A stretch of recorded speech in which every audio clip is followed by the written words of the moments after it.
40 times the reactor deck flooded white, and 40 times I came back standing in the same doorway, boots dry, hands unmarked, like the last 6 minutes had never happened. Nobody could tell me how long the loop would run, because nobody had ever built a station on top of a fracture like this one. The Thren didn't measure time the way we did. They catalogued it, the way a clerk catalogues every printing of the same book, checking each edition against the last for the smallest variance, and I was just another edition, run off the press again and again until something held. The station was called Vessa's Drift, a relay platform strung above a star that had started dying before anyone finished building the scaffolding around it.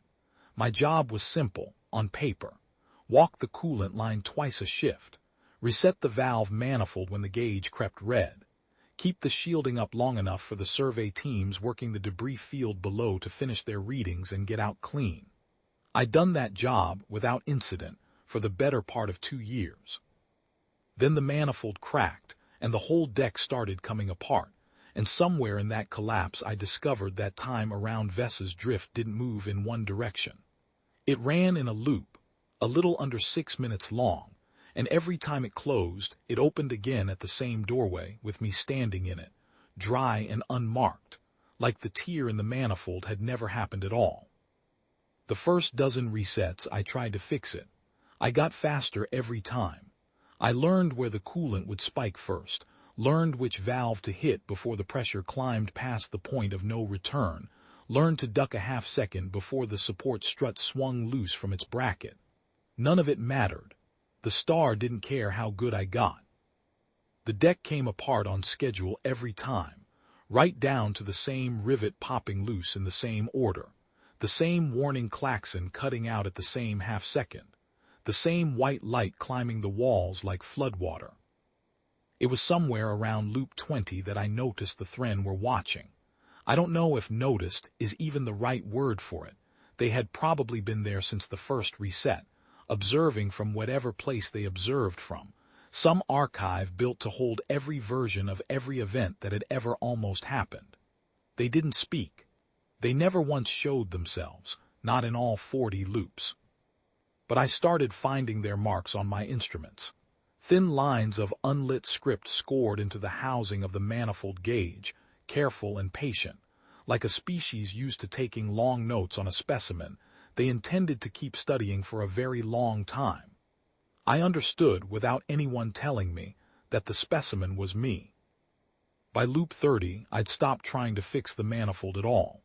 There wasn't a point left in it. Instead, I did the one other thing that still felt like it mattered. I reached into my jacket, into the same inside pocket every single time, and checked that the photograph was still there. It was a photograph of my wife, taken years before the drift, years before any of this, before she died in a hospital bed on a planet 4 systems from anywhere I'd been assigned to since. I'd carried it long enough that the corner had gone soft, worn down to something closer to felt than paper. The printed edge of her sleeve faded to the color of old cream, where my thumb kept finding it without my telling it to. Every reset should have erased that photograph along with everything else. Every reset erased everything else, my wounds, my half-finished coffee, the exact placement of every tool on the rack behind me. But the photograph came back precisely as worn as it had been the loop before. Same soft corner, same crease folded down the middle, same faded warmth where her shoulder met the frame. I didn't understand why until loop 36, when I finally asked the marks on the gauge a question out loud, not really expecting an answer back. I said, "Why does it come back the same?" The reply wasn't spoken. It came scored into the metal in that same thin, patient hand, in glyphs my suit slowly translated across the length of an entire reset, because it is not part of the measurement. I sat with that through the whole of the next loop, coolant hissing somewhere behind me, the klaxon counting down toward the same collapse it always found, and understood slowly what they meant by it. The loop measured the station. It measured the manifold, the rivets, the failing shield, the version of me that kept trying to outthink a dying star one valve at a time. It measured every single thing I was fighting to save. It had never once measured the one thing I actually held onto. Loop 37, I didn't touch the manifold. I sat down on the deck plating with my back against the same bulkhead, took the photograph out, and looked at it until the white light came. Loop 38, the same thing. By loop 39, I noticed the threads marks had moved. They weren't scoring the manifold housing anymore.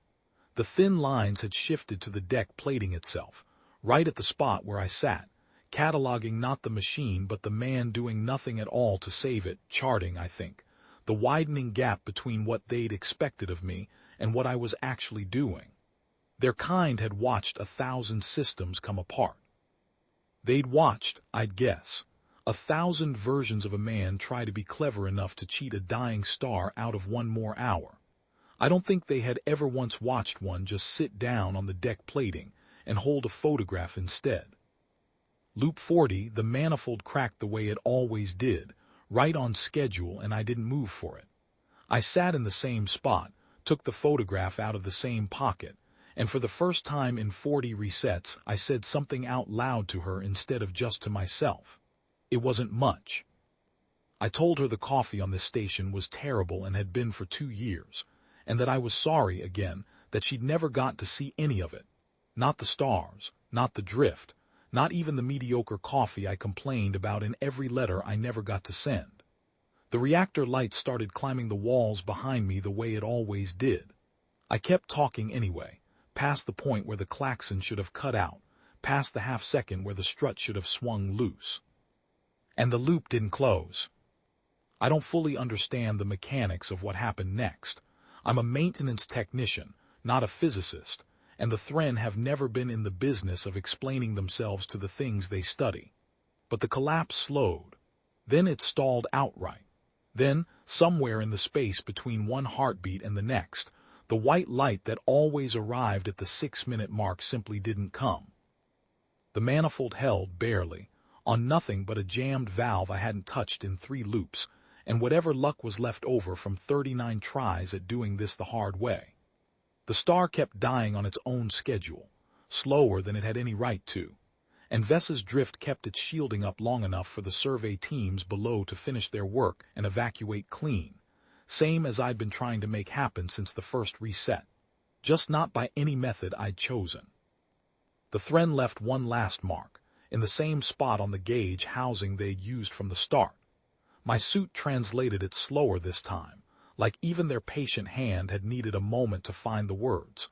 We have catalogued every version of a man who tried to win. We had not catalogued one who stopped trying to win, and kept something anyway. I never got a clean answer for why that broke the loop, and I've stopped needing one. Maybe it didn't break so much as wear through. Maybe 40 resets of frantic effort had worn something down in the anomaly, the way current wears a stone, and the 40th loop just happened to be the one where the wearing finished. I don't know. What I know is that I walked off that platform with the same soft-cornered photograph in my jacket pocket, no more or less worn than it had been on loop 1, and the coolant lines running quiet behind me for the first time in longer than I could count. The Thren never came back to study me again, as far as I've been able to tell. I like to think that's its own kind of answer. Somewhere in an archive built to hold every version of every event that ever almost happened, there's a thin, patient line of script that just says a man kept something small, long past the point of reason, long past any use it could serve him, and it turned out to be the only thing on that whole dying station that was never once going to reset.